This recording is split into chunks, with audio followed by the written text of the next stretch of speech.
नारायणं नमस्कृत्यं नरं चैव नरोत्तमं देवीं सरस्वतीं व्याचं ततो जयमुदीरयेत्। नष्टप्रायेषु अभद्रेषु नित्यं भागवतसेवया भगवति उत्तमश्लोके भक्तिर्भवति नैष्टकी।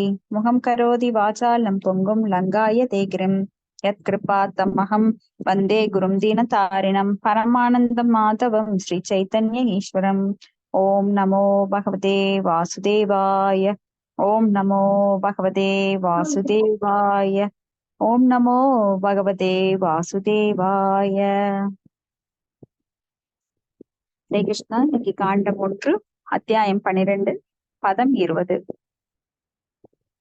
ஏசதாதா சரண்யஸ்ச யதா ஹி ஔஷி நரஹ சிபி யசோபிதன்னிதாம் ஸ்வானாம் தௌஷ்யந்திரிவ யஜ்வனாம். ஹரே கிருஷ்ணா. யார் படிக்கிறீங்க மாதாஜி? ஹரே கிருஷ்ணா. படிங்க மாதாஜி. ஹரே கிருஷ்ணா. எதுங்க என்ன இப்பதான் வந்து பதம் 20 மாதாஜி. காண்டம் 1 அத்தியாயம் 12 பரிஷித் மகாராஜாவின் பிறப்பு. ஓகே, படிக்கட்டுங்களா? படிங்க மாதாஜி. ஓம் நமோ பகவதே வாசுதேவாய. ஓம் நமோ பகவதே வாசுதேவாய. ஓம் நமோ பகவதே வாசுதேவாய. ஹரே கிருஷ்ணா. மொழிபெயர்ப்பு பொருளுரை வழங்கியவர் தெய்வத்திரு ஆசா பக்தி வேதாந்த பிரபுபாதாக்கு ஜெய். ஹரே கிருஷ்ணா. மொழிபெயர்ப்பு. இக்குழந்தை உசீனர நாட்டைச் சேர்ந்த புகழ்பெற்ற சிபி சக்கரவர்த்தியை போல் ஒரு கொடை வள்ளலாகவும் சரணடைந்தோரை காப்போராகவும் இருப்பார். மேலும் துஷ்யந்த மகாராஜனின் புதல்வரான பரதனைப் போலவே இவரும் பரம்பரை பெயரையும் புகழையும் பரப்புவார். பொருளுரை. ஓர் அரசர் தானம் செய்தல், யாகங்களை செய்தல் மற்றும் சரணடைந்தோரை காத்தல் முதலான செயல்களால் புகழ் பெற்றவர் ஆகிறார். சத்திரிய அரசர் ஒருவர் சரணடைந்த ஆத்மாக்களுக்கு பாதுகாப்பு அளிப்பதில் பெருமைப்படுகிறார். ஓர் அரசரின் இந்த மனோபாவம் ஈஸ்வர பாவ அல்லது நியாயமான நோக்கத்துடன் பாதுகாப்பு அளிப்பதிலுள்ள உண்மையான சக்தி என்று அழைக்கப்படுகிறது. பகவத்கீதையில் பகவான் ஜீவராசிகள் தம்மிடம் சரணடைய வேண்டும் என்றும் அவர்களுக்கு தாம் எல்லா பாதுகாப்பையும் அளிப்பதாகவும் உறுதியளிக்கிறார். பகவான் சர்வசக்தி படைத்தவரும் உண்மையே பேசுபவரும் ஆவார். எனவே அவரது பக்தர்களை பாதுகாப்பதில் அவர் தவறுவதே இல்லை. பகவானின் பிரதிநிதியான அவர் அனைத்திற்கும் துணிந்து சரணடைந்த ஆத்மாக்களை காக்கும் இந்த மனோபாவத்தை பெற்றிருக்க வேண்டும். உசீனர நாட்டு அரசரான சிபி மகாராஜன் யயாதி மகாராஜனின் நெருங்கிய நண்பராவார். இவரால் சிபி மகாராஜனுடன் ஸ்வர்க லோகங்களுக்கு செல்ல முடிந்தது. சிபி மகாராஜன் தான் இறந்ததும் மாற்றப்படவிருக்கும் ஸ்வர்க லோகத்தை பற்றி அறிந்திருந்தார். இந்த ஸ்வர்க லோகத்தை பற்றி மகாபாரதத்தில் ஆதி பர்வம் 96.6.9 வர்ணிக்கப்பட்டு உள்ளது.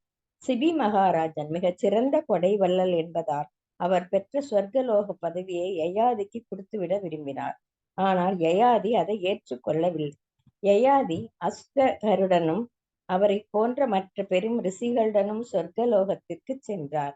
சொர்க்கத்திற்கு செல்லும் வழியில் ரிஷிகள் சிபியை பற்றி விசாரித்ததால் யயாதி சிபியின் புண்ணிய செயல்களை பற்றி விளக்கத்தை கொடுத்தார். சிபியின் வழிபாட்டுக்குரியவரான யமராஜனின் அரசவையில் அவரும் ஓர் உறுப்பினர் ஆவார். பகவத்கீதையில் உறுதி செய்யப்படுவதை போல் தேவர்களை வழிபடுபவர்கள் தேவர்களின் லோகங்களுக்கு செல்கின்றனர். யாந்தி தேவவிருத்தா தேவான். எனவே சிபி மகாராஜனும் அக்குறிப்பிட்ட கிரகத்தில் மிகச் சிறந்த வைஷ்ணவ அதிகாரியான யமராஜனின் ஒரு சகாவானார். அவர் மண்ணுலகில் வாழ்ந்த பொழுது சரணடைந்த ஆத்மாக்களை காப்பவர் என்றும் கொடைவள்ளல் என்றும் புகழப்பட்டார். ஒருமுறை ஸ்வர்கராஜன் ஒரு கழுகின் உருவையும் அக்னி தேவன் ஒரு புறாவின் உருவையும் ஏற்றனர்.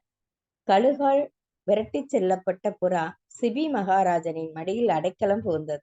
கழுகு அரசரிடமிருந்து புறாவை பெற விரும்பியது. அரசரும் கழுகை பார்த்து தான் வேறு மாமிசம் தருவதாக கூறி புறாவை கொல்ல வேண்டாம் என கேட்டுக்கொண்டார். கழுகு அரசரின் திட்டத்தை ஏற்றுக்கொள்ளவில்லை. ஆனால் பிறகு புறாவின் எடைக்கு சமமான மாமிசத்தை அரசர் தனது உடலில் இருந்தே வெட்டி தர வேண்டும் என்று முடிவாயிற்று.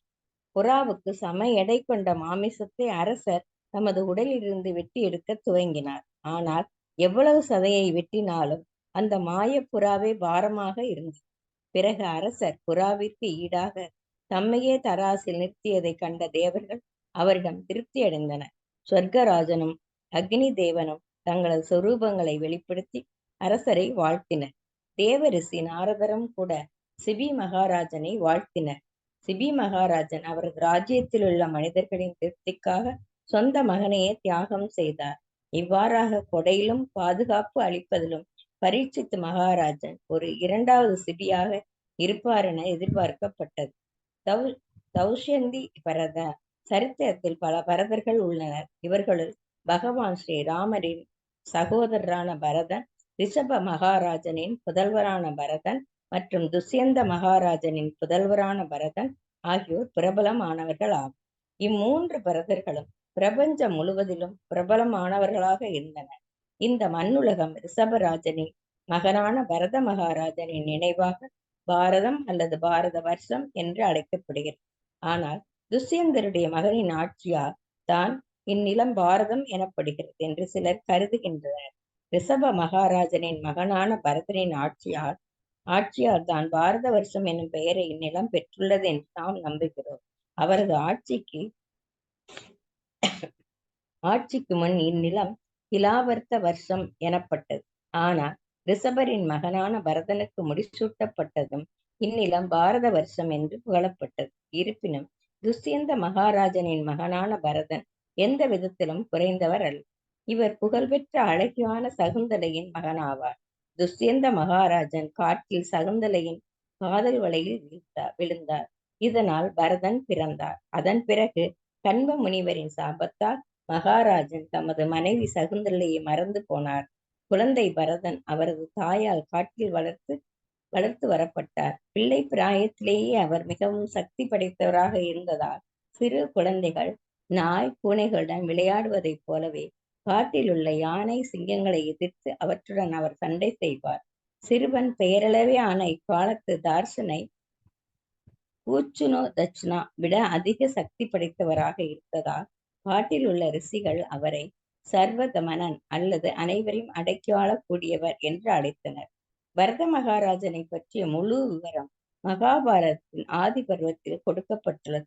பாண்டவர்கள் அல்லது குருக்கள் துஷ்யந்த மகாராஜனின் மகனான புகழ்பெற்ற பரத மகாராஜனின் வம்சத்தில் பிறந்தவர்கள் என்பதால் சில சமயங்களில் பாரதா என்று அழைக்கப்பட்டன. ஹரே கிருஷ்ண மாதாஜி. ஹரே கிருஷ்ண மாதாஜி. தேங்க்யூ மாதாஜி. இப்போ தௌஷ்யந்தி பரத, அப்புறம் இவங்களை பத்தி பரத மகாராஜா அவங்கள பத்தி பார்த்தோம். இப்ப பரத மகாராஜாங்கிறது ஒருத்தர் மட்டும் பரத மகாராஜா கிடையாது. இங்க 3 பேர். ஸ்ரீராமரோட சகோதரன் பரதன், ரிஷப மகாராஜரின் புதல்வரான பரதன், துஷ்யந்த மகாராஜாவின் புதல்வரான பரதன். இப்ப 3 பேர் இருக்காங்க. பரதன் அப்படின்னு சொன்னா ரிஷபர், துஷ்யந்தர், அப்புறம் ஸ்ரீராமரோட தம்பி அப்படின்னு 3 பேர் பரதர் இருக்காங்க. அப்போ அந்த முதல்ல இந்த கண்டங்கள் எல்லாம் ஒன்றாக இருந்தது. உலகமே ஒரே ஆளுமையின் கீழே இருந்தது.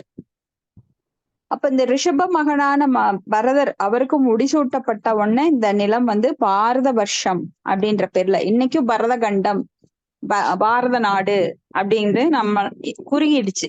ஏன்னா காலம் போக போக ஒரே ஆளுமையின் கீழே இருந்த நாடு பல தலைவர்கள் கீழே பல கண்டங்களாக பிரிக்கப்பட்டு ஒவ்வொருத்தரும் அவங்கவுங்க நாட்டை ஆள ஆரம்பிச்சாங்க. இந்த மாதிரி பெரிய மன்னர்களால், அப்பெல்லாம் மன்னர்கள் பகவானோட பிரதிநிதிகளா பிரதிபலித்தாங்க. இன்னைக்கு மாதிரி கிடையாது. ஆளுபவர்கள் அவங்கவுங்க சுயநலத்துக்காக ஆள்பவர்கள் கிடையாது, மக்களுடைய நன்மைக்காக ஆள்பவர்களா இருந்தாங்க. ஏன்னா நம்ம ஸ்தூல உடலைத்தான் பார்க்க முடியும். அப்போ இந்த மன்னர்கள் எல்லாம் சூட்சும உடலுக்கு நன்மை தருவதற்காக மக்களை வழி நடத்தினாங்க. யாகங்கள் செய்யறது, கோவில் கட்டுறது,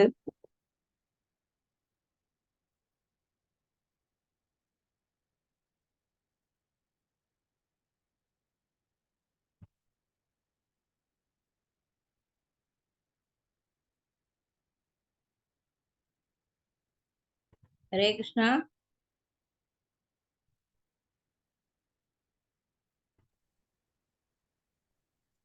சந்திரா மாதாஜி கூப்பிடுறாங்க.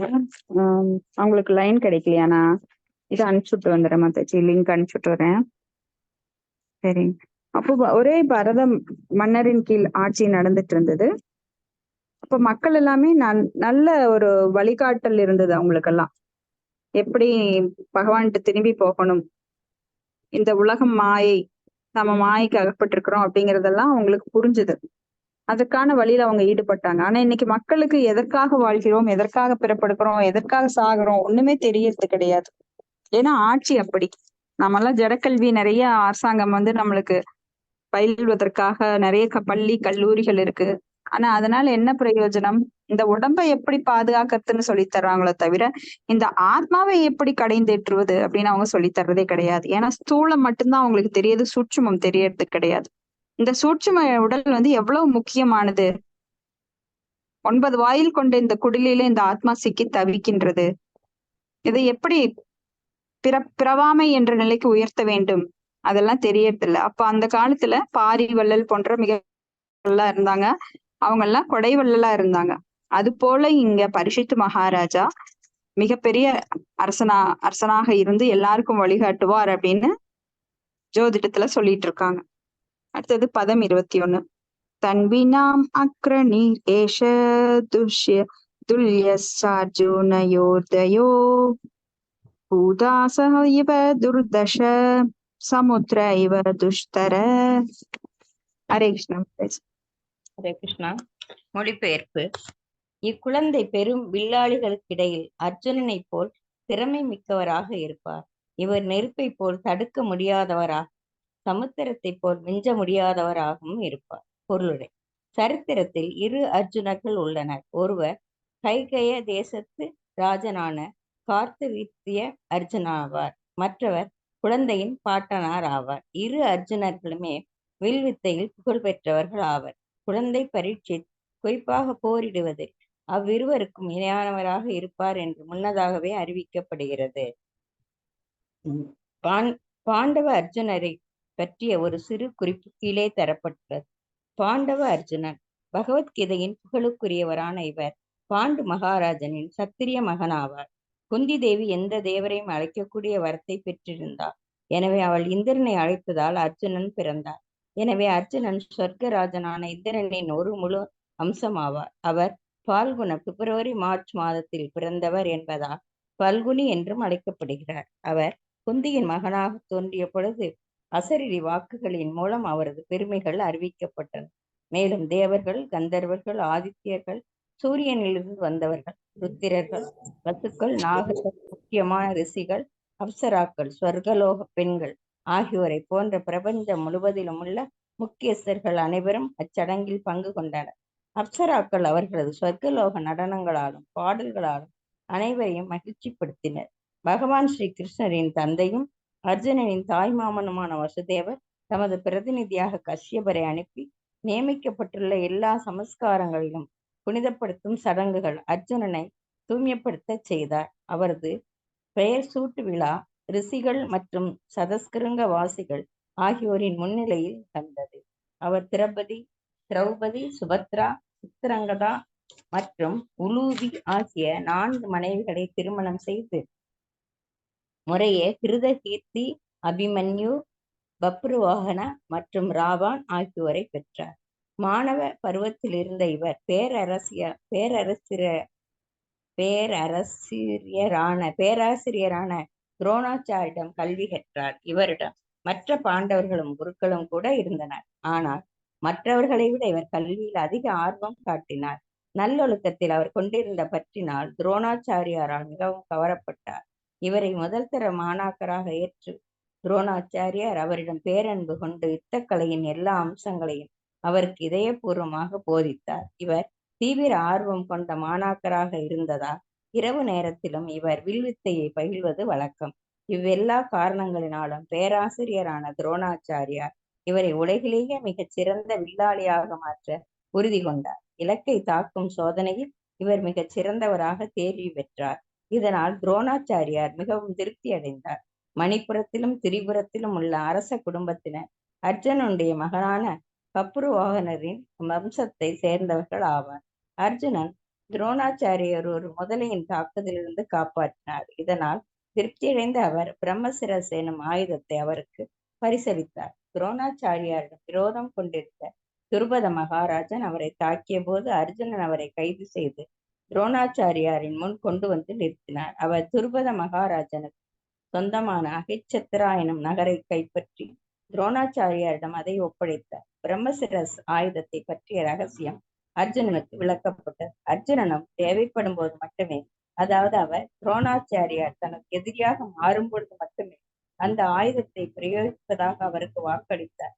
இதன் மூலமாக எதிரி படையில் இருந்த துரோணாச்சாரியார் குருட்சேத்திர யுத்தத்தின் முடிவு என்னவாக இருக்கும் என்பதை தீர்மானித்துக் கொண்டார். துருபத மகாராஜன் துரோணாச்சாரியாரின் சார்பாக அர்ஜுனனால் தோற்கடிக்கப்பட்டார் என்றாலும் அந்த இளம் வீரருக்கு தனது மகளான திரௌபதியை திருமணம் செய்து வைக்க முடிவு செய்தார்.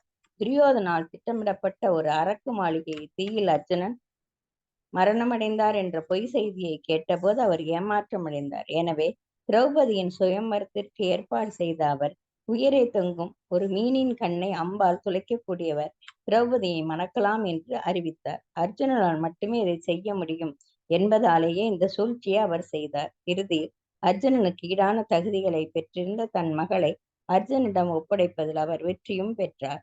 அர்ஜுனனின் சகோதரர்கள் அச்சமயத்தில் துரியோதனன் செய்து கொண்ட ஒப்பந்தப்படி மாறுவேடத்தில் தலைமறைவாக வாழ்ந்து வந்தனர்.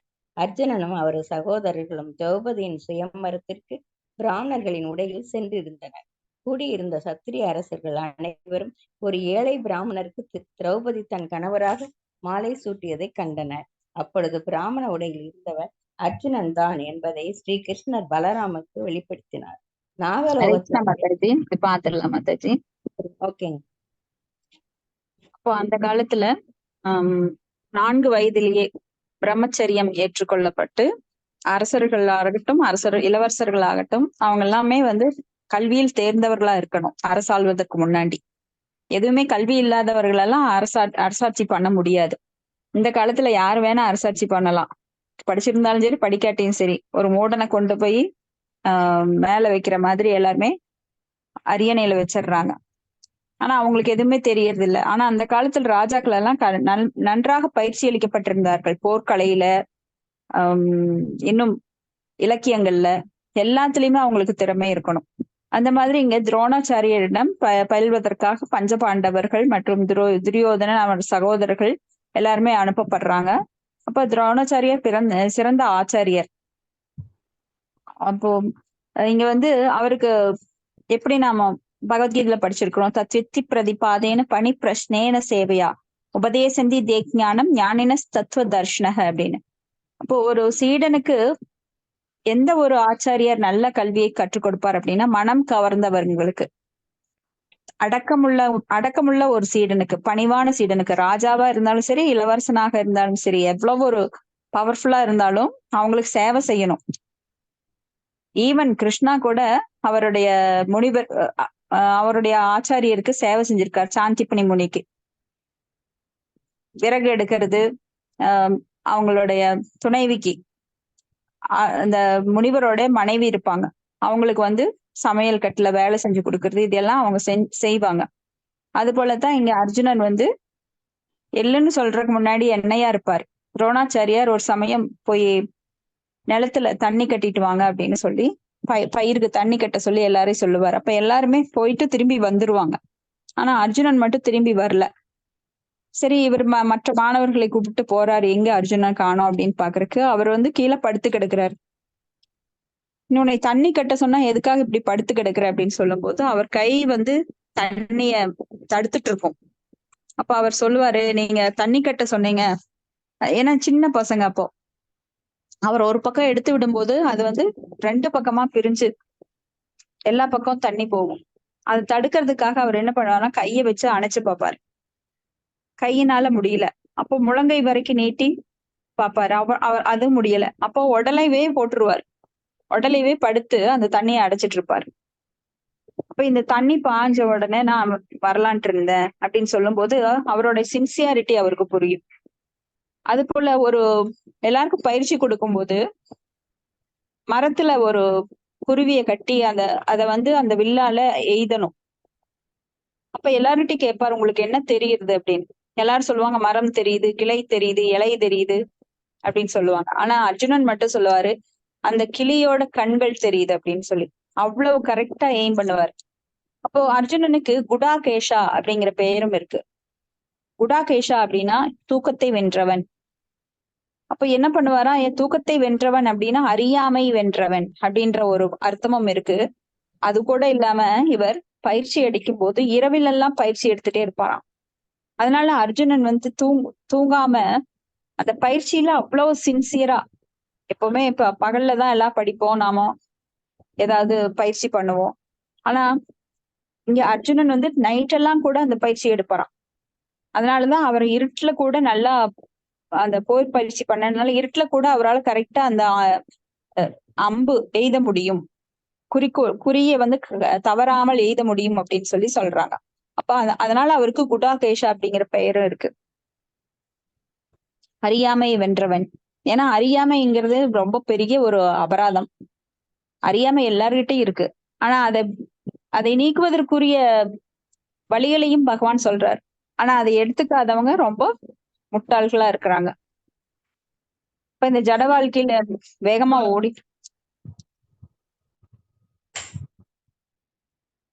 இப்ப இந்த ஜட வாழ்க்கையில எல்லாருமே அறியாமையினால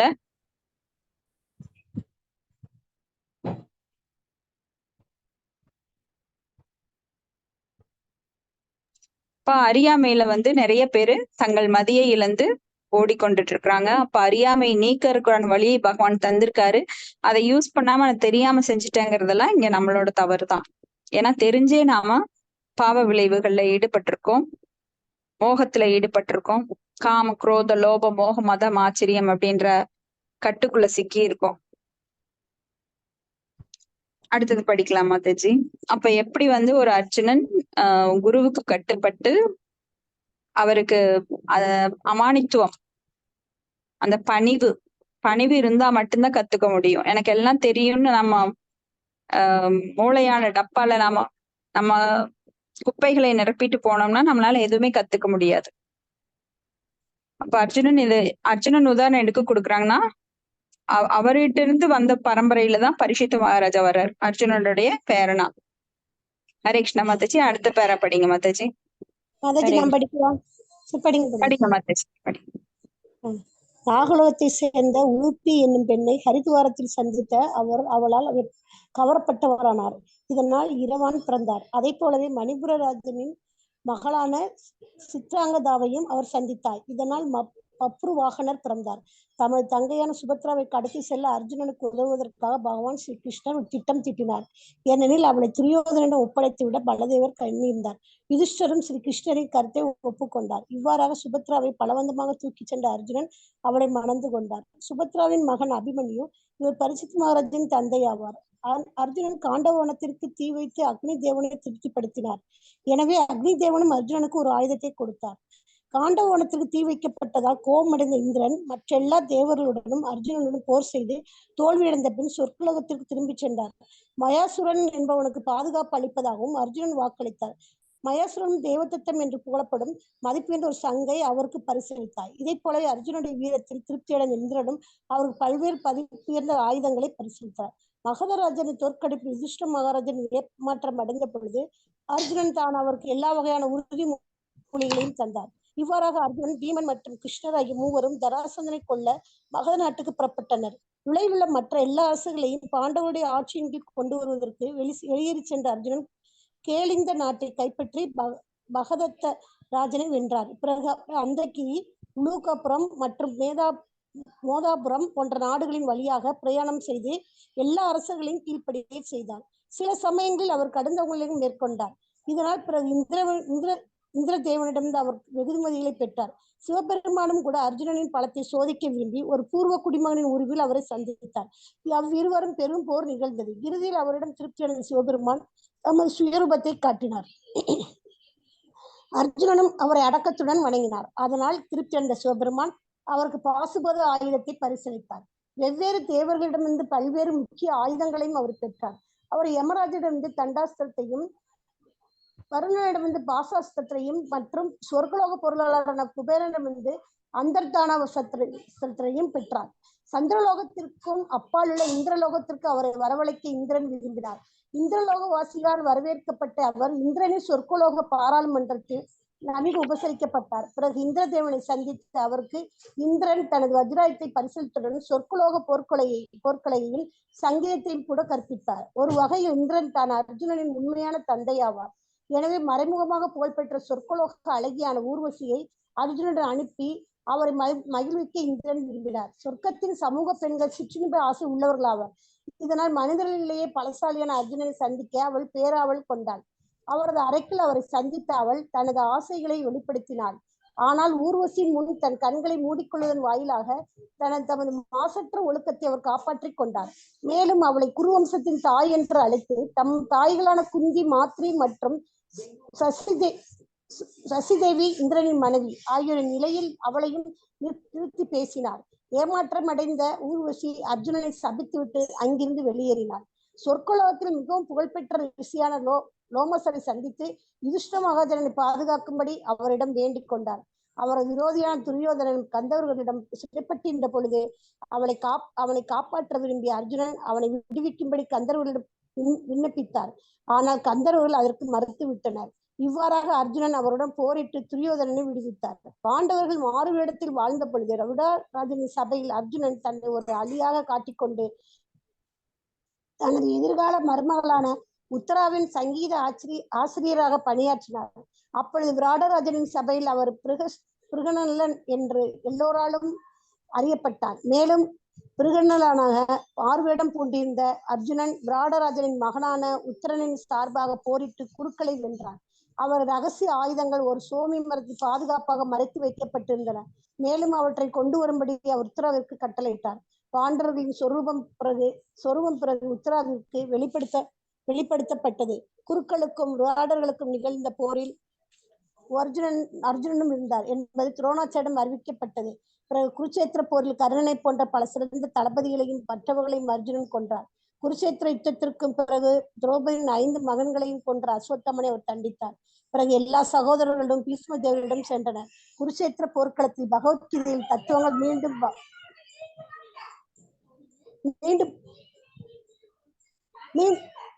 மீண்டும் பகவானால் பேசப்பட்டதுக்கு ஒரே காரணம் அர்ஜுனன் மட்டுமே ஆவார்.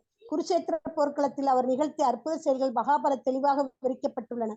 ஆயினும் அர்ஜுனன் அவரது மகனான பிருவாகனரால் மணிப்புரத்தில் தோற்கடிக்கப்பட்டு மூர்ச்சியடைந்து விழுந்த போது உலுப்பி அவரை காப்பாற்றினார். பகவான் ஸ்ரீ கிருஷ்ணன் மறைந்துவிட்ட பிறகு அச்செய்தியை அர்ஜுனன் துவாரகைக்கு எடுத்து சென்ற பொழுது விதவைகளான பகவான் ஸ்ரீ கிருஷ்ணனின் மனைவிகள் அனைவரும் அவரும் நிஸ்வரப்பட்டனர். அவர்கள் அனைவரையும் அவர் வசுதேவரிடம் அழைத்து சென்று அவர்களை சமாதானப்படுத்தினார். பிற்காலத்தில் வசுதேவர் இறந்த பொழுது கிருஷ்ணர் இல்லாததால் அவரது ஈமச்சடங்களை அர்ஜுனன் நிறைவேற்றினார். கிருஷ்ணரின் மனைவியர் அனைவரையும் அர்ஜுனன் இந்திரபிரஸ்தத்திற்கு அழைத்து செல்லும் பொழுது வழியில் அவர் தாக்கப்பட்டார். அப்பொழுது பெண்களை அவரால் அவரது பாதுகாப்பில் வைத்து காப்பாற்ற முடியாமல் போயிற்று. இறுதியாக வியாசத்தேவரின் அறிவுரைப்படி எல்லா சகோதரர்களும் மகா பிரஸ்தானத்தை நோக்கி புறப்பட்டனர். செல்லும் வழியில் அவர் சகோதரின் வேண்டுகோளின்படி முக்கியமான ஆயுதங்கள் அனைத்தையும் பயனற்றவையாக கருதி அவற்றை நீருக்குள் போட்டுவிட்டார். ஹரே கிருஷ்ண மாதாஜி. ஹரே கிருஷ்ண மாதாஜி. தேங்க்யூ மாதாஜி.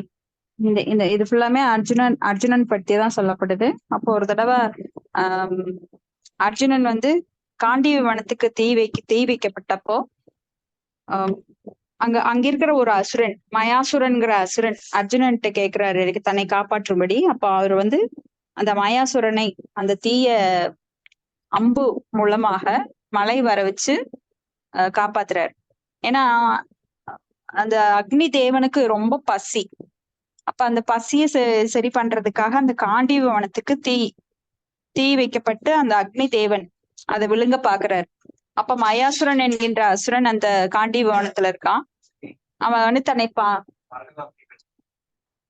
தன்னை காப்பாற்றும்படி அர்ஜுனன்ட்டு கேட்கிறப்போ அந்த மயாசுரனை காப்பாற்றுகிறார். அப்ப அந்த மயாசுரன் வந்து தேவதத்தம் அப்படிங்கிற ஒரு சங்கை அவருக்கு பரிசளிக்கிறார்.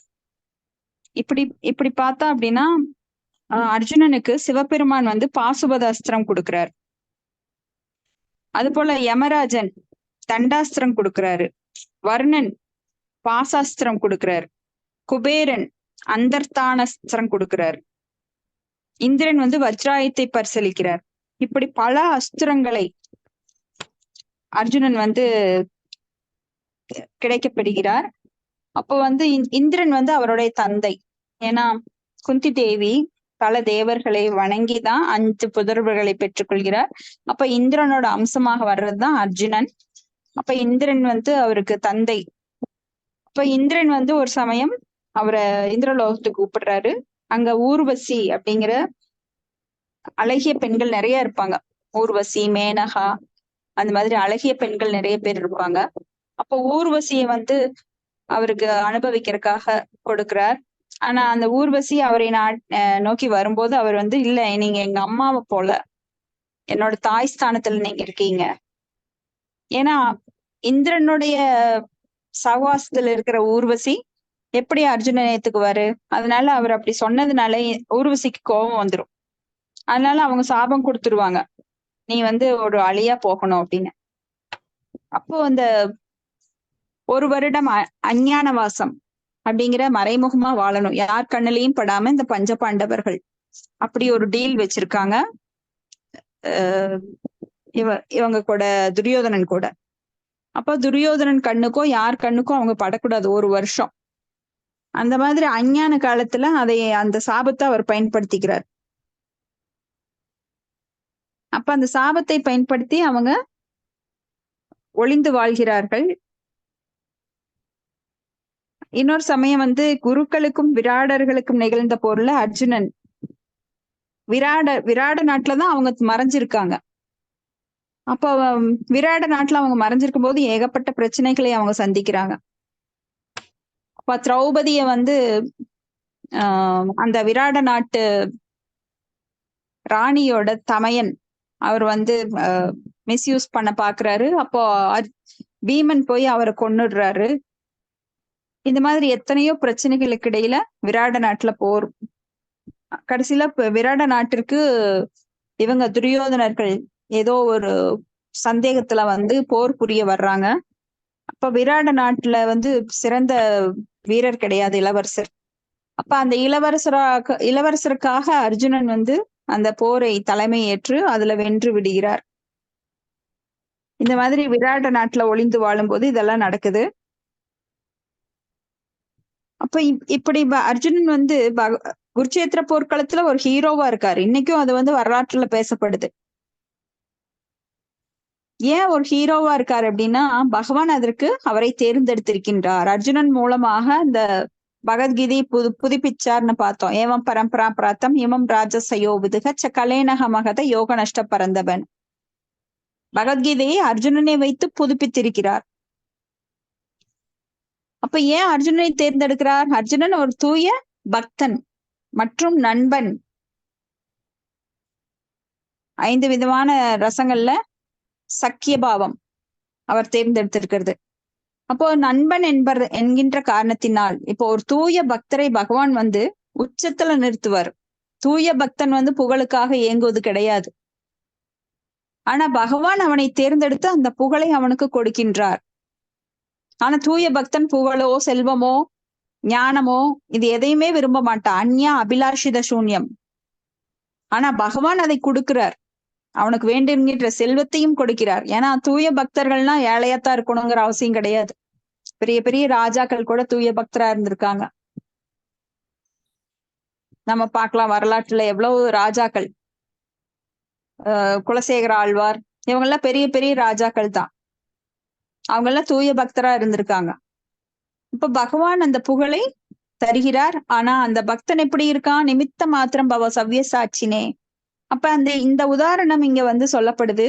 எப்போ பகவான் கிருஷ்ணர் எல்லாம் முடிச்சுட்டு இந்த லீலையெல்லாம் முடிச்சுட்டு போறாரோ, அப்ப இவர்கிட்ட தன் மனைவிகளை எல்லாம் 16,108 மனைவிகளை கொண்டு வந்து இந்திரபிரஸ்தத்துக்கு கொண்டு வந்து விடு அப்படின்னு சொல்லிட்டு போயிடுறாரு. அந்த சமயத்துல அர்ஜுனன் அவங்களை எல்லாம் கூப்பிட்டு வர்றாரு, இந்திரபிரஸ்தத்துக்கு கூப்பிட்டு வர்றாரு. அப்போ ஒரு சின்ன சிறுவன் வந்து அவர் கூட போரிட முனைகிறார். அப்போ அர்ஜுனனுக்கு தன்னுடைய ஆயுதத்தை கூட தூக்க முடியல. ஏன்னா இப்ப கொஞ்சம் அர்ஜுனன் வந்து என்ன ஆயிட்டாருன்னா, நான் தான் குருட்சேத்திர போர்க்களத்துல பெரிய வீரன், என்னை யாராலும் அழிக்க முடியாது, நான் சிறந்த மன்னன் அப்படிங்கிற ஒரு சின்ன கர்வம் வந்துருச்சு. பகவான் என்ன பண்றாரு, அந்த ஒரு தூய பக்தர்கிட்ட ஒரு சிறு களங்கம் வந்தா கூட உடனே அதை களைஞ்சிடுறாரு. அவனுக்கு ஒரு பெரிய ஒரு பாடம் புகுத்துறதுக்காக ஒரு சின்ன கஷ்டத்தையோ பெரிய கஷ்டத்தையோ கொடுத்து, இப்ப பக்தர்களுக்கு வரும் கஷ்டம் எதனால வருதுன்னா அவங்க பியூரிஃபை ஆகணும், தூய்மையாக்கப்படணுங்கிறதுக்காக வர்றது. அவங்களோட விதிப்பலன் கிடையாது, கர்ம வினை கிடையாது. ஒரு பக்தன் தூய்மையாக வேண்டும் என்றால் எப்படி ஒரு தங்கம் புடம் போடப்படுவது போல தீக்குள்ள போடப்படுறது மாதிரி, ஒரு தங்கம் தீல காட்ட காட்ட என்ன ஆகும்னா அது மெல்ட் ஆகும், நல்லா பியூரிஃபை ஆகும். ஒரு சிலை செதுக்க செதுக்க என்ன ஆகும், அது வடிவம் பெறும். அது மாதிரி ஒரு பக்தன் எவ்வளவு கஷ்டப்படுறானோ அந்த அளவுக்கு அவனுடைய பியூரிபிகேஷன் கிடைக்குது, அவனுடைய கர்ம வினைகள் போகுது. அவன் ஏதாவது சிறு களங்கத்தை சேர்த்துட்டா கூட அந்த களங்கத்தை உடனே தொடச்சிடுறாரு பகவான். அப்ப பக்தர்களுக்கு வரும் கஷ்டமெல்லாம் நாம நினைக்க கூடாது, ஓ அவங்க ரொம்ப பாவம் பண்ணியிருக்காங்க அதனாலதான் தண்டனை அனுபவிக்கிறாங்க. ஏன்னா கர்ம வினைங்கிறது யாராலும் புரிந்து கொள்ளப்பட முடியாத பெரிய ஒரு சிக்கல் மிகுந்தது. ஒரு குழந்தைகிட்ட நாம 10 நூல்கண்டை கொடுத்து விளையாடுனா அது எப்படி சிக்கல் பண்ணி வைக்கும், அதை நீங்க பிரிக்கவே முடியாது. அது மாதிரி நம்ம கர்ம வினைகள் எதுக்காக என்ன அனுபவிக்கிறோம், எப்ப செஞ்சோம், எந்த ஜென்மத்துல, அதை எப்ப அனுபவிக்க போறோம், இப்பவா நாளைக்கா நாளானிக்கா அடுத்த பிறவிலையா, அதெல்லாம் கணக்கிடவே முடியாது. நம்மளுக்கு எப்ப வரும்னு தெரியாது. அது திரும்ப திரும்ப நாம அனுபவிச்சுட்டு இருக்கோம். அப்படி இங்க நித்யா மாதாஜி மியூட் போட்டுக்கோங்க. அப்படி இங்க அர்ஜுனன் ஆயுதத்தை எத்தனையோ ஆயுதங்களை நாம பார்த்தோம். இப்ப எவ்வளவு ஆயுதங்களை அவர் பெற்றிருக்கிறார், இந்திரன்ட்டு இருந்து, வர்ணன்ட்டு இருந்து, அக்னி தேவன்ட்டு இருந்து, இப்படி சிவபெருமான்ட்டு இருந்து பாசுபதஸ்திரம், இப்படி ஏகப்பட்ட ஆயுதங்களை அவர் பெற்றிருக்கிறார். இருந்தாலும் இந்த சமயத்துல இந்திரபிரஸ்தத்துல அவர் மனைவிகளை கொண்டு போய் விடும்போது அவரால் ஆயத்தை தூக்கவே முடியல. ஏன்னா அவர் பகவானுக்கு ஒரு கருவியாக செயல்படுகிறார். நிமித்த மாத்திரம் பவசவ்ய சாட்சினே. அப்ப இந்த இடத்துல அர்ஜுனனுக்கு அந்த கர்வம், தான் அகங்கார விமூடாத்மா கர்த்தாகம் எதி மன்யதே பிரகிருதேக கிரியமானானி குணேக சர்வசக அகங்கார விமூடாத்மா கர்த்தாகம் எதி மன்யதேன்னு படிக்கிறோம். அப்ப நாம தான் செய்யறோம், அந்த பாராட்டு எனக்குத்தான், நான் தான் செய்யறேன்னு ஒருத்தவங்க நினைக்கிறாங்க.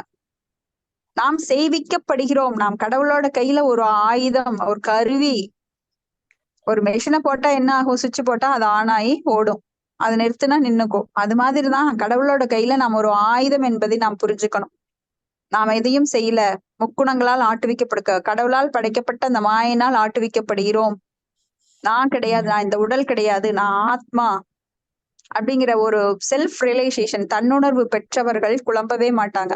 அப்போ அர்ஜுனனுக்கு அந்த ஆயத்தை எடுக்க முடியாதப்போ, நான் இதுவரைக்கும் செஞ்ச செயல்கள் கிருஷ்ணராலத்தான், பகவானாலத்தான் நான் ஆட்டுவிக்கப்பட்டேன், எனக்கு இந்த புகழெல்லாம் கிடையாது, எனக்கு இந்த ஸ்ட்ரென்த் எல்லாம் கிடையாது, எல்லாம் அவருக்குரியது, சர்வம் கிருஷ்ணா அர்ப்பணம் அப்படின்னு அப்பதான் அவருக்கு தோணுது. அப்ப அர்ஜுனனுக்கே இந்த நிலைமைனா சாதாரணமா இருக்கிற நம்மளுக்கு எல்லாம் எந்த நிலைமை நினைச்சு பாருங்க. கண்டிப்பா நாம் எல்லாருமே பகவானோட கையில ஒரு கருவியாக இருக்கும்போது நன்றாக அதை உணர்ந்து செயல்படும் போது நாம நன்றாக இருப்போம். ஆனா நான் தான் செய்யறேன்னு, நான் எனது என்கின்ற அகங்காரம் அமாகாரம் இருந்தது அப்படின்னா கண்டிப்பா வீழ்ச்சி அடைவோம். மறுபடியும் அந்த அத்தியாத்மிகா, ஆதி பௌதிகா, ஆதி தெய்வீகா, ஜென்ம மிருத்தி, ஜரா வியாதி, இது எல்லாம் நம்மளை பீடிச்சுட்டே இருக்கும். அடுத்தது பதம் 22. மிருகேந்திர இவ நிவிக்ராந்தோ நிஷேவ்யோ ஹிமவான் இவ திதீஷிர் வசுதேவாசௌ சகிஷ்ணு பிதராவ் இவ. ஹரே கிருஷ்ணா. படிங்க மாதாஜி, படிங்க. ஓம் நமோ பகவதே வாசுதேவாய. மகாஷ்ல பிரபாத் கி ஜெய். மொழிபெயர்ப்பு.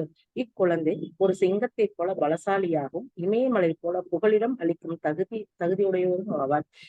இவர் பூமியை போல பொறுமையாகவும் இவர் பெற்றோர்களைப் போல சகிப்புத்தன்மை கொண்டவராகவும் இருப்பார். பொருளுரை. எதிரியை விரட்டுவதற்கு ஒருவர் பெரும் பலசாலியாக இருக்கும் பொழுது அவர் சிங்கத்துடன் ஒப்பிடப்படுகின்றார். வீட்டில் ஒரு ஆட்டுக்குட்டியை போலவும் விரட்டுவதில் ஒரு சிங்கத்தை போலவும் இருக்க வேண்டும். ஒரு மிருகத்தை விரட்டுவதில் சிங்கம் தோல்வி அடைவதில்லை. அதே போல நாட்டின் தலைவர் எதிரியை விரட்டுவதில் ஒருபொழுதும் தோல்வியடையக்கூடாது. இமயமலைகளில் எல்லா வகையான செல்வங்களும் எல்லா வகையான செல்வங்களும் புகழ் பெற்றவையாகவும் அவற்றில் வசிப்பதற்கு எண்ணற்ற குகைகளும் உண்பதற்கு நல்ல பழங்களையும் கொண்டு எண்ணற்ற மரங்களும் தாகத்தை தணிப்பதற்கு ஒரு நல்ல நீரூற்றுகளும் மற்றும் நோய்களை தீர்ப்பதற்கு ஏராளமான மருந்து சாமான்களும் தாது பொருட்களும் உள்ளன. பௌதீக செழிப்பை பெற்றிராத இந்த மனிதன் இப்பெரும் மலைகளின் புகலிடமாக கொண்டு இவற்றில் இருந்து தேவையானதை எல்லாம் பெற்று கொள்ளலாம். பௌதீகத்துவம் மற்றும் ஆன்மீகம் ஆகிய இருவருமே இமாலயத்தின் மிகச்சிறந்த புகலிடத்தை நன்கு பயன்படுத்திக் கொள்ளலாம். பூமியில் வாழ்பவர்களால் பல்வேறு தொல்லைகள் விளைகின்றன. இக்காலத்து மக்கள் பூமியில் அணு ஆயுதங்களை வெடிக்க துவங்கியுள்ளன.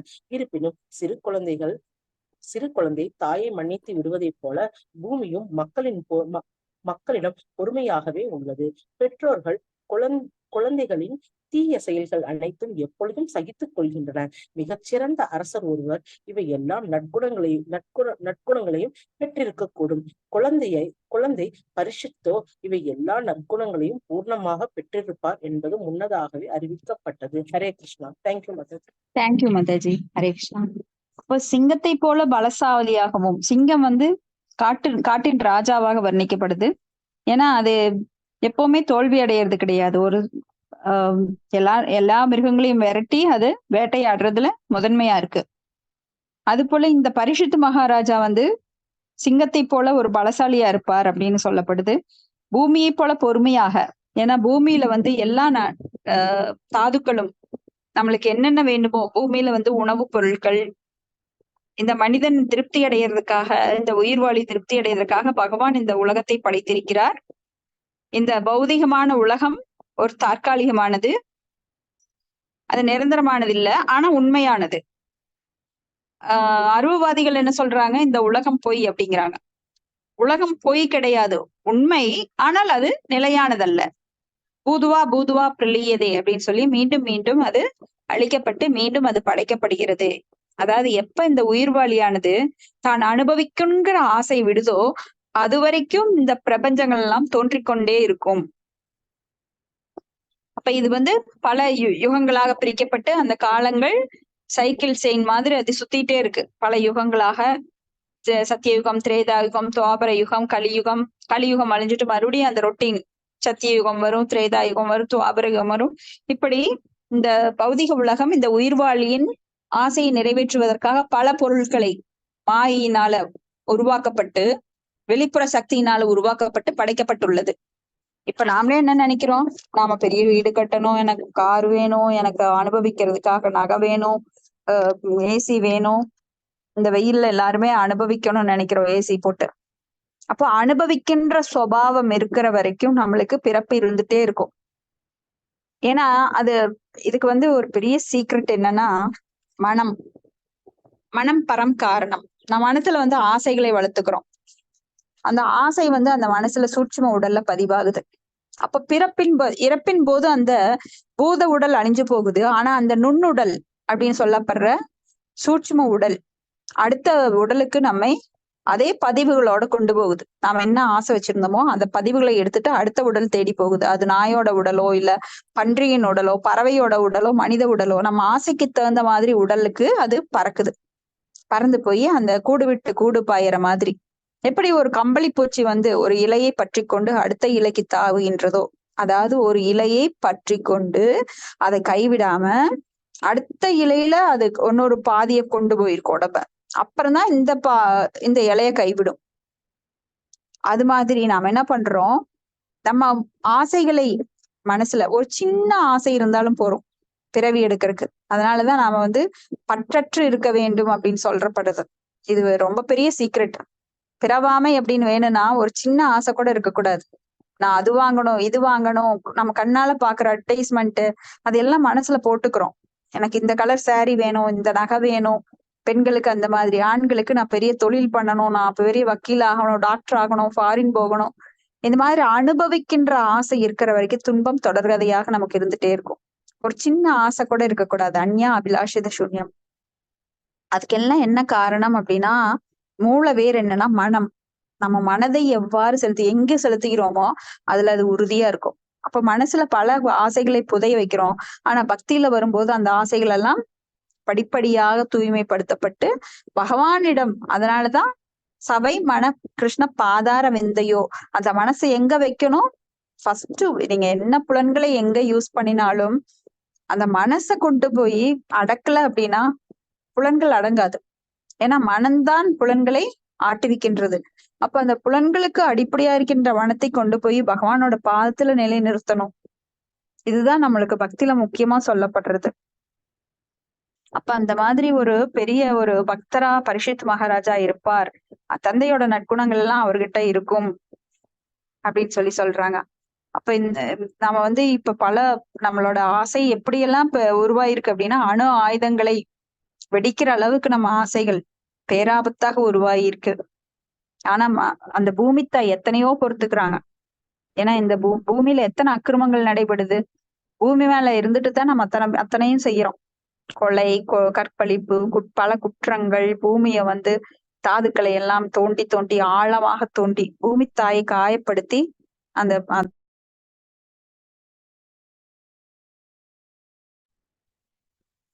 நிலக்கரி தோன்றதான் பெரிய பெரிய சுரங்கங்கள். இப்படி மாறி மாறி நாம பூமி தாய்க்கு தொல்லை கொடுக்கறோம். எங்க பாரு கிணறுகள் அமைக்கிறோம். இப்பெல்லாம் போர்வெல் போடுறோம். போர்வெல் பூமி தாய் மேல ஒரு வற்புறுத்தி, ஏன்னா ஒவ்வொரு வீட்லயும் இப்ப வீடு கட்டுறவங்க எல்லாமே போர் போடுறாங்க. இந்த பூமி அடுக்கானது பல பாறைகள் கொண்ட அடுக்காக அது அப்படியே உள்ள ஒரு லேயர்ஸ் பிக்ஸ் பண்ணியிருக்காரு பகவான். இந்த பிரபஞ்சங்களை படைக்கும் போது அந்த பூமி எப்படி உருவாக்கப்பட்டிருக்கு. ஆனா நாம பக்கத்துல இந்த மாதிரி நிறைய ஆழ்துளை கிணறுகளை போடும் போது அந்த லேயர்ஸோட கெப்பாசிட்டி, அந்த தாங்கக்கூடிய அந்த திறன் போயிருது. அதனாலதான் நிலநடுக்கங்கள் உருவாகின்றது. ஏன்னா உள்ள அது ஒரு பாறை குழம்பாக சுற்றி கொண்டிருக்கிறது. கீழே அந்த பாறைகள் மேல அடுக்கடுக்கா இருக்கும். அதுக்கு கீழே ஒரு லிக்விடா குழம்பு மாதிரி சுற்றி கொண்டிருக்கும். அந்த பாறைகள் தான் இந்த மேற்புறத்தை தாங்குது.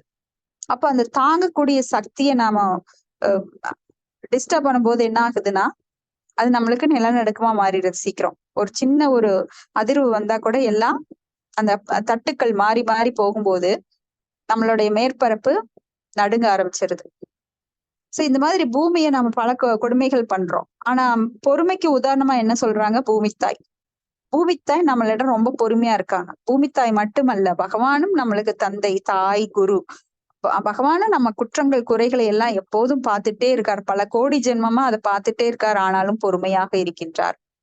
நம்மளுக்கு எல்லாவற்றையும் மறுபடி கொடுத்துட்டு தான் இருக்காரு. காற்று, மழை, நீர், நெருப்பு எல்லாம் நம்மளுக்கு வேணுங்கிறதெல்லாம் கிடைச்சிட்டு இருக்கு.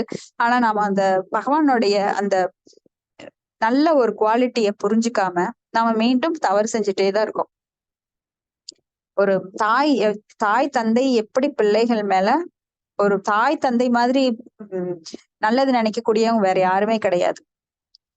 தாய் தந்தை பிள்ளைகளுக்கு நல்லது நினைக்கிற மாதிரி வேற எந்த ஜீவராசிகளாலும் வேற யாராலையும் அவங்களுக்கு நல்லது செய்ய முடியாது. அப்போ பகவான் நம்மளுக்கு இப்ப இருக்கிற தாய் தந்தையை விட பல கோடி மடங்கு, பல கோடி ஜென்மங்களா அவர் நம்மளுக்கு தாயும் தந்தையும் குருவுமாக இருக்கின்றார். அப்போ அவருக்கு எவ்வளவு நம்ம மதிப்பு தரணும் அப்படிங்கிறது இங்க தெரிய வரும்.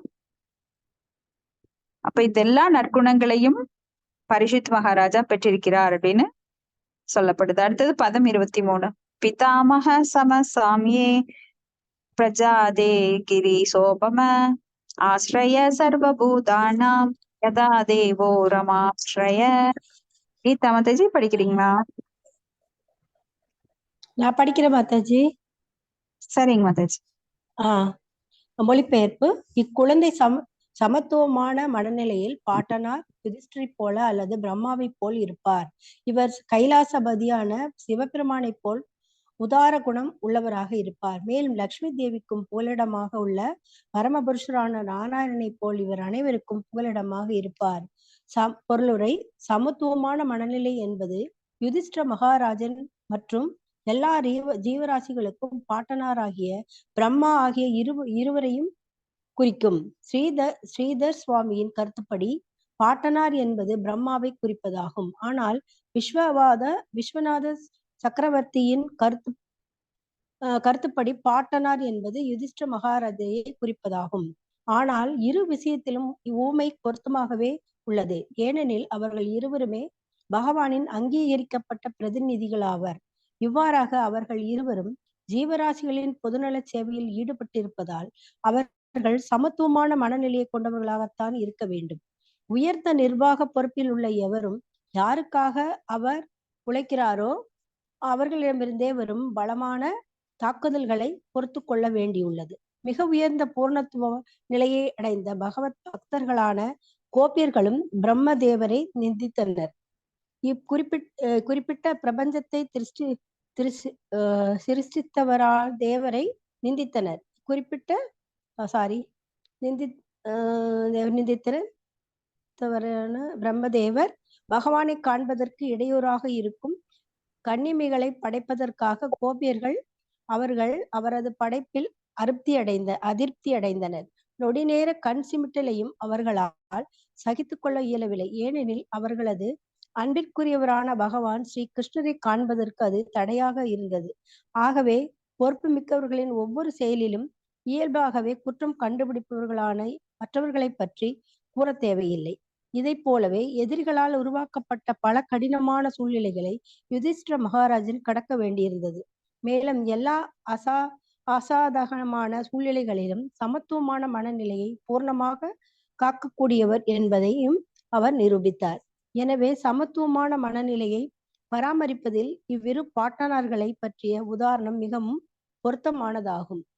பிச்சைக்காரர்களுக்கு பரிசுகளை அளிப்பவரான சிவபெருமான் ஒரு புகழ்பெற்ற தேவர் ஆவார். எனவே அவருக்கு ஆசுதோஷ் அல்லது மிகச் சுலபமாக திருப்திப்படுத்தப்படக்கூடியவர் என்ற பெயரும் உண்டு. அவருக்கு பூதநாத அல்லது இழிவடைந்த மக்களின் தலைவர் என்ற பெயரும் உண்டு. சிவபெருமான் பின்விளைவுகளை எண்ணி பார்க்காமலேயே மிக தாராளமாக பரிசுகளை அளிப்பதால் தான் அவரிடம் சாதாரண மக்கள் பற்று கொள்கின்றனர். ராவணன் சிவபெருமானிடம் மிகவும் பற்று கொண்டிருந்தான். அவரை சுலபமாக திருப்திப்படுத்த ராவணன் பெரும் சக்தி படைத்தவனாக மாறினார். இதனால் பகவான் ஸ்ரீராமரின் அதிகாரத்தையும் அவன் எதிர்க்க துணிந்தான். ஆனால் சிவபெருமானின் இறைவனும் பரமபுருஷ பகவானுமாகிய ஸ்ரீராமருடன் அவன் போரிட்ட பொழுது சிவபெருமான் அவனுக்கு உதவவில்லை. விருகாசுரனுக்கு சிவபெருமான் அளித்த வரம் அபாயகரமானது மட்டுமல்லாமல் தொந்தரவு செய்யக்கூடியதுமாகும். யாருடைய தலையை தொட்டாலும் அது உடனே வெடித்து விடும் வரத்தை சிவபெருமான் அவனுக்கு அளித்திருந்தார்.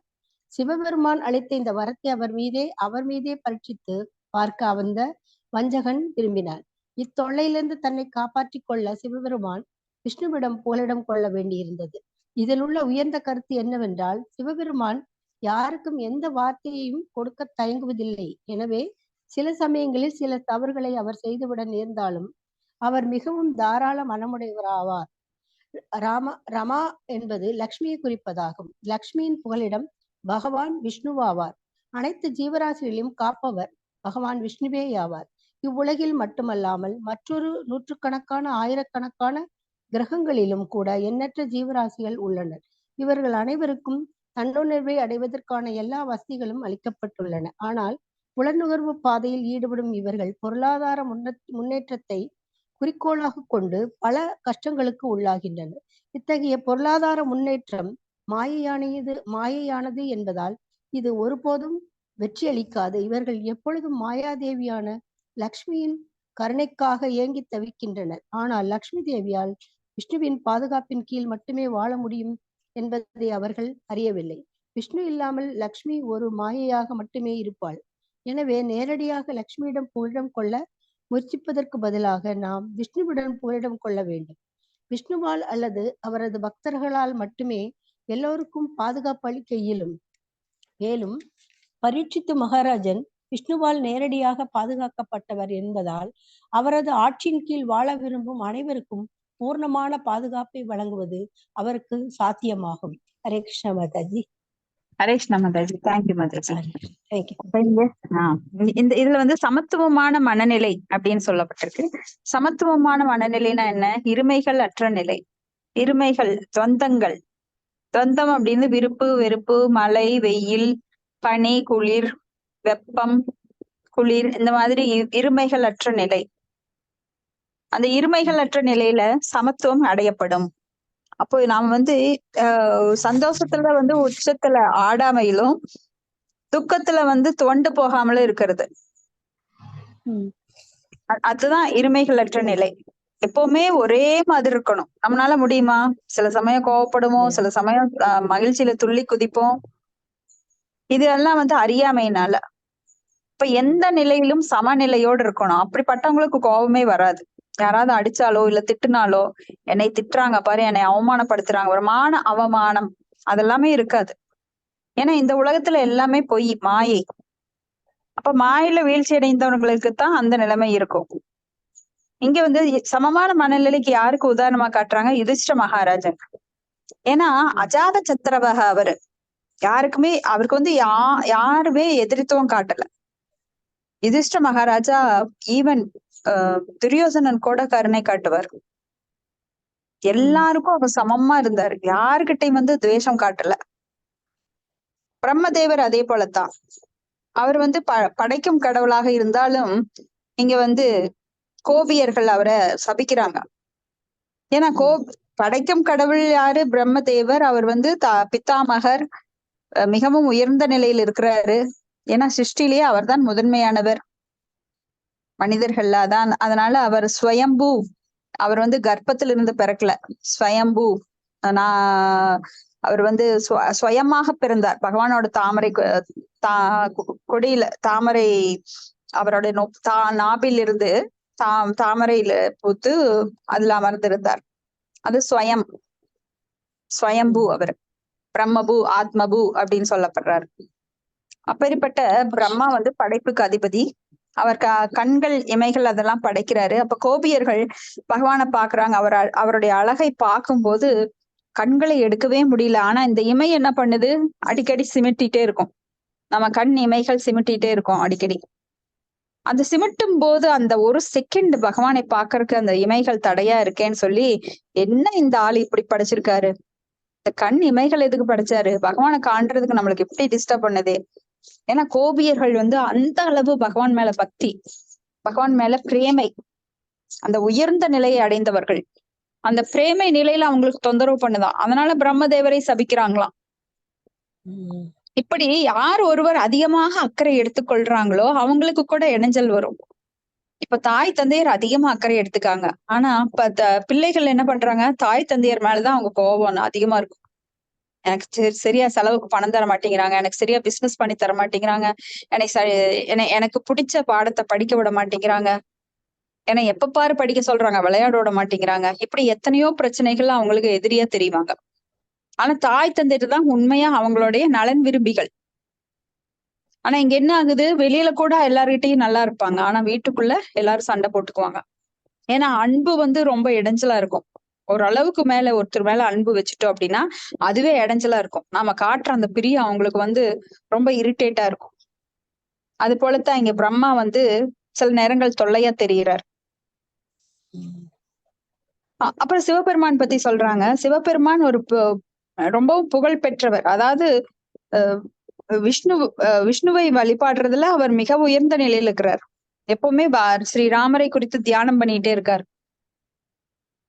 வைஷ்ணவானாம் யதா சம்போ அப்படின்னு சொல்லி அவர் தான் மிக உயர்ந்த வைஷ்ணவர், வைஷ்ணவர்களுடைய மிக உயர்ந்த வைஷ்ணவர். அவர் ஆசுதோஸ் அப்படின்னு சொல்லப்படுறார். ஆசுதோஸ் அப்படின்னா ரொம்ப சுலபமா திருப்தி அடைஞ்சிடலாம். அதனாலதான் நிறைய பேரு சிவபெருமானை கும்பிடுறாங்க. சிவபெருமான் வேறு யாரும் கிடையாது, விஷ்ணுவோட பௌதீகமான அவதாரம். எப்படி ஒரு பாலில் இருந்து தயிர் வருகின்றது, ஆனா அந்த தயிர் மறுபடியும் பாலாக்க முடியாது. அது போல பகவான் விஷ்ணுவின் அம்சம்தான் சிவபெருமான். அவர் இந்த பௌதீக உலகங்களை முக்குணங்களின் மூலமாக அழிக்கிறதற்காக இங்க வந்திருக்கார். அப்ப அந்த முக்குணங்களோட கலவை அவர்கிட்ட இருக்கு. அந்த தமோ குணம் அவர்கிட்ட இருக்கு. அதனாலதான் சிவபெருமான் விஷ்ணுவுக்கு கீழே இருக்காரு. ஆனா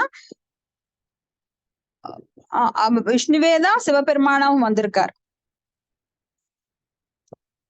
இப்ப ஆசுதோஸ் அப்படின்னா சீக்கிரம் திருப்தி பண்ணிடலாம். அப்ப மக்கள் எல்லாம் சிவபெருமானை அதிகமா வழிபடுவாங்க. ஏன்னா சிவபெருமானை அதிகமாக திருப்திப்படுத்தும் போது சிவபெருமானுடைய மனைவியான உமாதேவி, துர்கா, மாயை மக்களுக்கு நல்ல செல்வங்களை கொடுக்கறாங்க. இந்த ஜட இன்பங்களை அனுபவிப்பதற்குரிய பொருட்களை எல்லாம் அவங்க தர்றாங்க. ஆனா தந்தாங்க அப்படின்னா மறுபடியும் அவங்க திருப்பியும் எடுப்பாங்க, அதுக்கும் அவங்களுக்கு உரிமை இருக்கு. அதான் மாயா. அவங்களுக்கு ஆன்மீக அறிவை தர்றதுக்கு பதுவா அவங்களுக்கு பௌதீக செல்வங்களை தருவாங்க. ஏன்னா அவங்க சிவபெருமானை வழிபடுறதுனால. சிவபெருமான் யாரு? பூதகணங்களுக்கெல்லாம் பேய் பிசாசுகளை எல்லாம் அடக்கக்கூடியவர். அதனாலதான் அவர் சுடுகாட்டுல கூட இப்பவும் சுடுகாட்டுல அந்த பேய் பிசாசுகளை எல்லாம் அடக்கக்கூடியவராக நல்வழி காட்டக்கூடியவரா இருக்கார். அந்த பேய் பிசாசுகள் ஆத்மாக்கள், பிரேதாத்மாக்கள் அந்த ஸ்தூல உடல் இல்லாம அலையும் போது அந்த பிரதோஷ நேரம் யாரெல்லாம் அங்க காம இச்சை கொள்கின்றார்களோ அவங்களுடைய கருவுக்கு இந்த ஆத்மாக்களை அனுப்புறாரு. சிலருக்கெல்லாம் குழந்தை வடிவுல பேய் பூதங்களை மாதிரி நடந்துக்கிற மனுஷங்க பிறப்பாங்க. குழந்தைகள் தெரியாது, பெருசாகும் போது ஐயோ இது என்ன இந்த மனுஷனா இவன் இப்படி நடந்துக்கிறானே, இப்படி ஒரு பையன் இருக்கானே அப்படின்னு நினைப்போம். அப்ப அந்த அந்த நேரத்துல தொடர்பு கொள்ளும் போது, ஆண் பெண் தொடர்பு கொள்ளும் போது நேரங்கெட்ட நேரத்துல இதான் சேரக்கூடாதுன்னு சொல்லுவாங்க அந்த காலத்துல. அப்ப அந்த நேரத்துலதான் அந்த ஆத்மாக்கள், பிரேதாத்மாக்கள், உடம்பில்லாம அலையிற ஆத்மாக்களை சிவபெருமான் அந்த கருவுக்குள்ள அனுப்புறாரு. இது திதி கஷ்யப்பரோட வாழ்க்கை வரலாறுல இருந்து நாம பாகவத்துல படிக்கலாம். இதெல்லாம் உண்மை, இன்னைக்கும் நடக்குது. சிலர் மனித உருவில் இருப்பாங்க, ஆனா அவங்க குணங்கள் பாத்தீங்கன்னா மிருகங்கள் மாதிரி இருக்கும். ஏன்னா அவங்க எல்லாம் இந்த மாதிரி சூசைட் பண்ணவங்களாவோ இல்ல உடம்பில்லாத பிரேதாத்மாக்களா அலைஞ்சவங்களாகவோ இந்த மாதிரி வேண்டாத நேரத்துல கரு கொள்ளுகின்றவங்க கருப்பையில அனுப்பப்படுறாங்க. அப்படி சிவபெருமான் வந்து பூதங்களையும் கண்ட்ரோல் பண்ணுவார். அவர் வைஷ்ணவானாம் யதா சம்போன்னு சொல்லி வைஷ்ணவர்களுக்கெல்லாம் வைஷ்ணவராகவும் இருக்கின்றார். வைஷ்ணவர்களால் புகழப்படும் உயர்ந்த வைஷ்ணவராகவும் இருக்கின்றார்.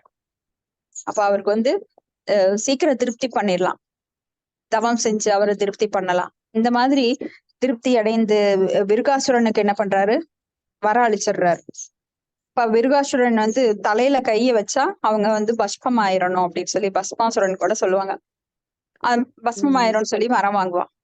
அப்ப சிவபெருமான் அந்த வரத்தை கொடுத்துடுறாரு. வரத்தை கொடுத்த உடனே சிவபெருமான் கையிலேயே தலையை வைக்க வந்துடுறான், அவன் தலையிலேயே கைய வைக்க வந்துடுறான். அப்ப சிவபெருமான் தன்னை காப்பாற்றிக் கொள்ள பல லோகங்களுக்கும் ஓட்டு கடைசியில விஷ்ணுவிடம் அடைக்கடம் கொள்கிறார். அப்ப விஷ்ணு வந்து அவர் ஒரு பிராமணர், சின்ன பிராமணர் குழந்தை வடிவத்துல காப்பாத்துறாரு. இதெல்லாம் நாம பாகவத்திலேயே படிப்போம். அடுத்தது ரமா அப்படிங்கிற லக்ஷ்மி தேவி. லக்ஷ்மி தேவி எப்பவுமே செல்வத்திற்குரிய மங்களகரமானவங்களா சொல்லப்படுது.